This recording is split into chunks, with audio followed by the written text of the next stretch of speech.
Mata dureen koo inni nama dubachuu baatu guyyaa borii gaarii siif ta'a. Gaarii naaf ta'a inni jedhamu kun qabeenyaa guddaadha. Gaarii naaf ta'a inni jedhamu kun qabeenyaa guddaadha. Bor waan gaarii naaf ta'a inni jedhamu abdii guddaadha. Bor waan gaarii naaf ta'a nami jedhu nama kennaa qabudha. Waan hundumaa danda'e nama boru eeguudha. Bor gaarii naa ta'a nami jedhu nama kadhannaa qabudha. Waaqayyo jilba kee aduu. Bor gaarii naaf ta'a namni jedhu nama obsa qabudha. Namni obsa qabutu bor gaarii naaf ta'a jedha. Bor gaarii naaf ta'a namni jedhu nama eeggatu. Eeggachuu nama danda'utu bor gaarii naaf ta'a jedha. Namni eeggachuu hin dandeenye biddeen gabatee irraa iyyuu dhiisee of ajjeesa. Bor gaarii naaf ta'a namni jedhu nama dhugaa deeggaru. Harka kee achi ol kaasi. Bor gaarii siif ta'a. Bor gaarii naaf ta'a namni jedhu nama jaallatu. Gaarii naaf ta'a namni jedhu naafis siifis haa ta'u nama jedhu. Bor gaarii naaf ta'a namni jedhu nama hin ariifanne. Macaafni maal jedha? Ariifataan waaqa tolfamaa waaqessadha. Tasgabbaa macaafa moototaa isa lammaffaa boqonnaa 7 mata dureen isaa akka jedha Elsaayi wanta gaariin ta'uuf akka jiru dubbachuusa. Elsaayi wanta gaariin akka ta'u dubbachuusa. Yommus Elsaayin dubbii waaqayyoo dhagaa. Dubbii eenyu dhagaa? Waaqayyo. Bor gaarii ta'uu isaa hin barbaadda? Dubbii waaqayyoo dhaga'i. Maal ta'uu isaatiif? Maal ta'uu isaatiif dubbii waaqayyoo dhageenya? Dubbadhaa maal ta'uu isaatiif? Nama cina kee jiruun waan hin taane dhageessee of hin ajjeesin jedhin. Sagalee isaa erge isaan awwaaleen jiru. Sagalee isaa erge itti faradeen jiru. Sagalee isaa erge isaaniin fayyise boolla du'aa keessaa isaan baase. Waaqayyo akkasin jedhaarra. Bor waan gaarii siif ta'a. Waaqayyo boryoowwan karra Samaariyaa duratti. Bakka yoo sa'aatii qabi. Qabama sa'aatii. Caafi boryoowwan. Yeroo sanaa dhukkubaat lamxiitu jira. Lamxaayi kana adda baasanii godoo jaaruuf.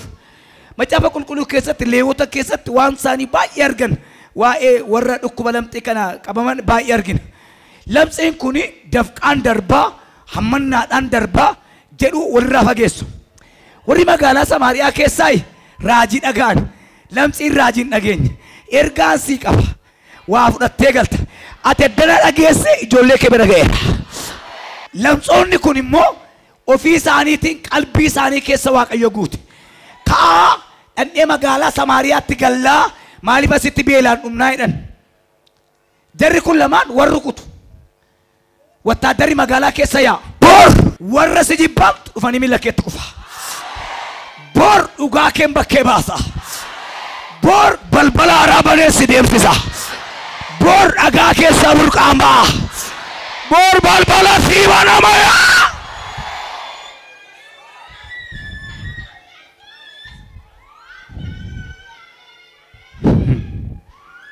Guyyaa kee irraa urgufi kanarraa borna duukaan darbu jedhi.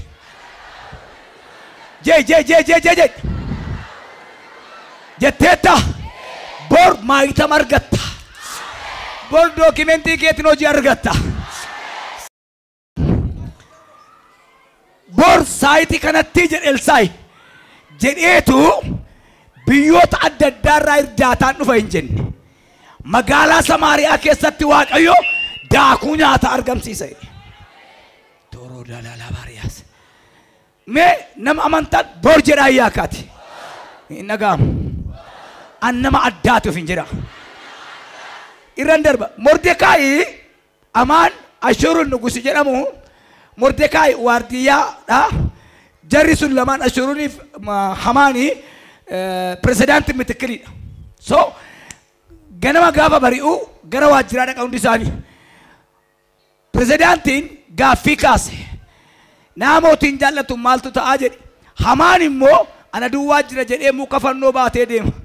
Ergaan fudhadhee inni si balleessuudhaaf waa baatee deemu lafa buusee ashkarii kee ta'a. Dikaanii laddaa nama jaas. Irraan sii deebi'a. Inni mana kee balleessuudhaaf, gaa'ela kee balleessuudhaaf, borii kee balleessuudhaaf waa sii qopheesse lafa buusee ashkarii kee ta'a. Mootiin gaaffii gaafachuudhaaf Hamaan fannoo qopheessee dhufuun tokko ta'e. Hamaan ol gashinaan gatiitti fannoo baatee jira. Gurbaa nama mootiin jaallatu maaltu ta'e jedha ganamaa beeka. Deshilo rasa gelarias. Borganama me. Borganama refa kita jawma tuntai borganama barakata kita jabama. Jennani mootiin dubbii galagalche. Erga kasteje enan fanno ke lafa buusiti eenyu waami. Mordecai waami. Isa booda itti namittiin.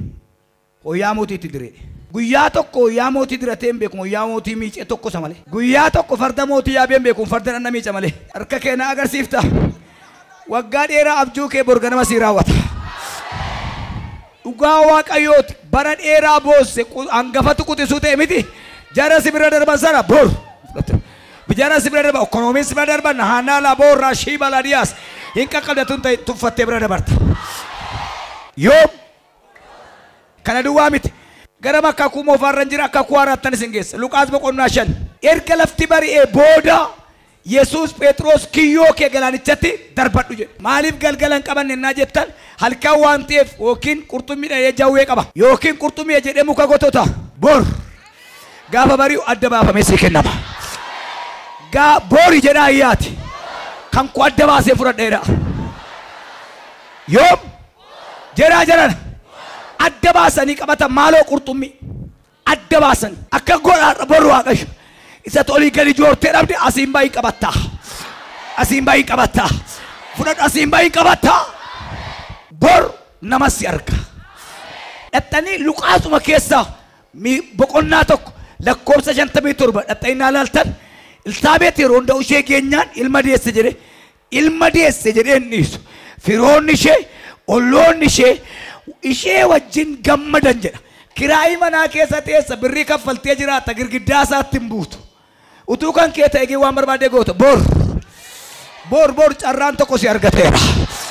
Kana duwwaa miti. Bor kan kee fudhattee manatti galta. Kan namaan baadhu lammata jedhaa iyyaati. Abrahaam dhalatee waggaa 75tti biyya abbaa isaatii Uur biyya Kalaadotaatti ba'e. Uur jechuun akka yeroo ammaatti Gibxi keessa biyya isaanii gara baadiyyaatti waan ta'eef biyya gabareedhaan beekamtu ruuzii midhaan adda addaa qotanidha. Kaartaamti isaanii achi keessaa ba'e. Abrahaam gaafa biyya isaa keessaa ba'e Abrahaam utuu hin ta'in Ibrahaamidha. Amantii biraa keessaa ba'e Waaqa biraa keessaa ba'e. Nan dhiisa sana istirii namichaati waan ta'eef gaafa 99 mucaa dhashe waggaa 24 kakuu eege. Abrahaamitti Waaqayyo dubbateera waggaa 24 garuu cal jalaadha. Namni Waaqayyo su jalaa cal jedhe. Raajotas sobe miti yeroo tun geenye malee taaduu shanaa laalaa raabadiyaas. Ergaan siif deebi'ee fudhattee dhiiftes dhimma keeti. Inni tu waggaa 24 eegde bor harka keetti gala. Namni kun mucaa tokkitti dhashe kakuudhaan kan argate. Waggaa 100tti mucaa dhashee takka turee dabdaabbeen biraan isa ga'e. Mucaa kee qalii aarsaa naa dhiyeessi. Waaqarraa dhufe waan ta'eef iddootti baqatan jiru. Abrahaam mucaa isaa guyyaa 3 na dhaggeeffadhaa. Guyyaa 3 mana isaa keessaa ka'ee karaa deeme. Guyyaa meeqan jedhe ijoollee? Guyyaas kana 3 waa'ee mucaa qaluu haasa'a. Waa'ee daldalaa naasa'u.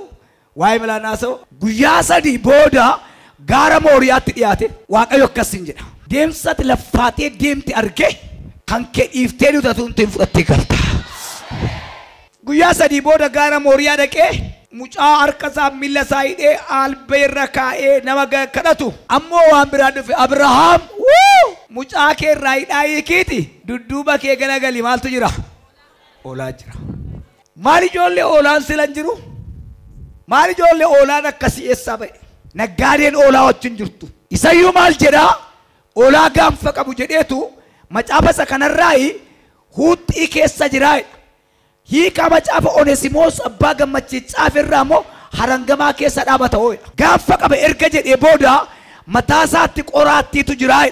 Kun hundumtuu hiika qaba. Harangamaa yookiin caakkaan suni macaafa qulqulluu ibsa Addis Kidaanii Biluu Kidaaniidha. Gaanfi isaa humna isaati. Qoraattiin mataatti kaa'ame kun dhiphina isaati. Oolichoo Yesuusiidha. Akka oolichi Yesuusiin ta'e eessatti argina innaa jettan wangeela Yohaanis boqonnaa 1 keessatti Yohaanis akka jedhe ilaalaa oolicha Waaqayyo ameen jedhaa yaa kaatu. Abrahaam mucaasaa geessee mucaasaa fudhatee gale. Waaqayyo akkasiin jedha. Namni baay'een Akiimitti geessee du'aa fudhatee gale. Wayyoo. Namni baay'een abbaa mana manidhaa kaa'ee biddeen geessee gale. Namni baay'een awwaala keessa kaa'ee gale. Namni baay'een boo'ee mimmaan fudhatee gale. Hankee har'a ganamaa, hankee har'a ganamaa. Boo'icha tun ta'in illeedhaan kan kee fudhattee galta. borsii raawwatameera. Ganama gaafa mana biraam naqanii hundumtuu mucaan ittamteennaan bu'u miraakilii ta'e. Ganamaan bor guyyaa sadii deeme jechuudha. Guyyaa sadii dee'u sadii meeqa? Guyyaa ja'a deemee mana isaatti gaafa inni galu ganama dhaqanii mucaa dhuguma qaltanii innaan laakkii. Nu achiin ga'uudhaaf oolaan dhufuun tokko. Boqonnaa 7 lakkoofsa 6 mootota 2ffaa. Warri Samaariyaadhaaf warri Sooriyaadhaa rukuttaa qabu wal lolu.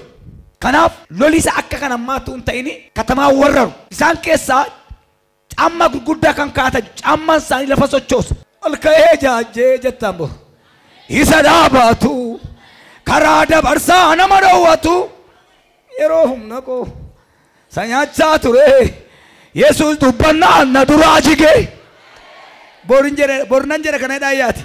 Yommus namoonni Samaariyaa ba'anii buufata loltoota Sooriyaa hin saamani. Waaqayyo akkuma dubbate daakuun ba'eessi akka kiiloo 7 fi walakkaa. Eenyu akka dubbate? Waaqayyo akkuma dubbate. Wayyoo maalan godha. Waaqayyo akka dubbate maal na dhibeenaan bor taraan kan keeti. Akkuma Waaqayyo dubbate magaalicha keessatti Samaariyaa keessatti maaltu argame? Daaku. Nuyi fudhannaan akka Waaqayyo dubbatetu ta'a. Ergaan qaba. Maaloo waa tokkoon sitti maa fudhadhu harkaa. Bor ati nama addaa taata. Jireenyaan jedha ayyaati. Hojiidhaan jedha. Afuuraan jedha. Gaa'ila koon jedha. Bor jedha ayyaati. Nama addaan taa'edha.